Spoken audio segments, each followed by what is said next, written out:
নমস্কাৰ বন্ধুসকল, আজি আমি আহিছোঁ SSC GDৰ এক্সাম দিবৰ বাবে। আমাৰ লগত আজি কি হৈছে আপোনালোকৰ লগত শ্বেয়াৰ কৰোঁ ব'লক। পুৱা এজাক বৰষুণ দিছে যদিও আমি তিতি ওলালোঁ ডিব্ৰুগড় ইউনিভাৰ্চিটিৰ অভিমুখে। প্ৰায় আঢ়ৈ ঘণ্টাৰ যাত্ৰাৰ পিছত আমি উপস্থিত হ'লোগৈ 10:30 বজাত আমাৰ গন্তব্যস্থানত।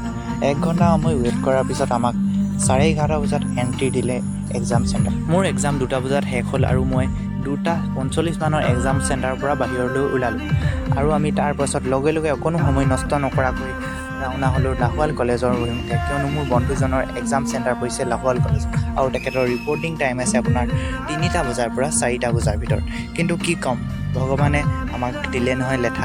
বাটতে গৈ থাকোঁতে ৰেল আহি গ'ল বা যাৰ বাবে আমি ৰখিব লগা হ'ল, কিন্তু হ'লেও আমি এক্সাম চেণ্টাৰ সময়মতে উপস্থিত হ'লোগৈ। বন্ধুজনৰ এক্সাম প্ৰায় 5:30 বজাত শেষ হৈছে আৰু এক্সাম চেণ্টাৰৰ পৰা 6টা বজাত বাহিৰলৈ আহিলে।